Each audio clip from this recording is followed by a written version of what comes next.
Salam, berjumpa lagi bersama Efrata Devotion. Hidup dalam Tuhan atau orang yang beriman itu tidak boleh hanya diam di tempat atau tidak ada perkembangan, harus ada kemajuan. Sebagai orang Kristen, kita nggak asing dengan cerita tokoh Alkitab yang sangat termasyhur, yaitu Musa. Musa diperintahkan untuk membawa bangsa Israel keluar dari tanah Mesir menuju ke tanah perjanjian. Namun, Firaun tidak mengizinkan bangsa Israel keluar dari tanah Mesir. Walaupun pada akhirnya Firaun mengizinkan mereka keluar, namun tidak sepenuhnya mengizinkan keluar, seperti tidak rela melepaskan bangsa Israel. Ada pembatasan sehingga bangsa Israel itu tidak mencapai titik maksimal dalam perjalanan rohani mereka. Keluaran 8 ayat 25. Lalu Firaun memanggil Musa dan Harun serta berkata, "Pergilah, persembahkanlah korban kepada Allahmu di negeri ini." Firaun mengizinkan bangsa Israel beribadah kepada Allah, tetapi ia melarang mereka beribadah di Gunung Horeb. Ia mengizinkan bangsa Israel beribadah, asal mereka tetap berada di Mesir. Bapak ibu saudara, kadang cara iblis menipu kita sama dengan cara Firaun memperlakukan bangsa Israel. Kita menjadi Kristen, beribadah tetapi tidak menanggalkan kehidupan yang lama. Kehidupan kita masih sama seperti yang lama. Bisa dibilang sekarang setiap minggu itu kita ke gereja, tetapi karakter, gaya, cara, dan pola hidup kita sama seperti yang lama. Bahasa Jawanya, sami mawon. Kristen nggak ada perubahan, itu sama saja bohong.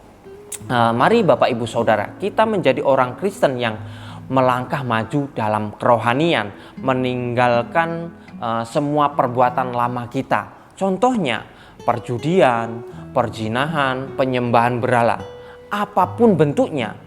Gak bisa lepas dari gadget, ibadah tetap fokus kepada HP, ini juga menjadi berhala. Apabila kita melakukan ini, kita harus berani berkata kepada Tuhan, "Tuhan, ubahkan bentuk aku. Aku tidak mau hidup di manusia lamaku. Aku mau maju bersama Tuhan." Keluaran 8 ayat 28. Lalu kata Firaun, "Baik, aku akan membiarkan kamu pergi untuk mempersembahkan korban kepada Tuhan Allahmu di padang gurun. Hanya janganlah kamu pergi terlalu jauh. Berdoalah untuk aku."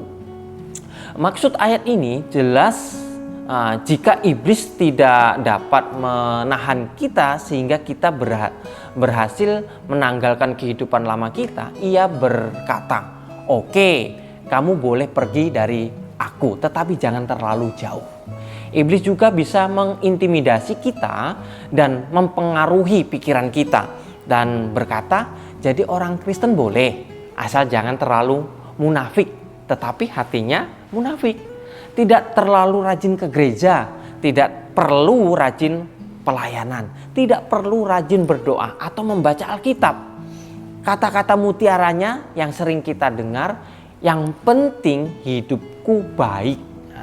Ketika iblis tidak berhasil menghambat pertobatan kita, ia mencoba menghambat pertumbuhan rohani kita. Nah, Bapak Ibu yang terkasih, hati-hati. Sekarang banyak guru-guru palsu, ajaran-ajaran sesat. Tuhan ingin kita bertumbuh, maju setiap waktu, maju bersama Tuhan. Tujuan Tuhan adalah agar kita semakin serupa dengan Kristus dan memiliki karakter Kristus. Melangkah maju dalam Tuhan harus menjadi target utama kita semua orang percaya.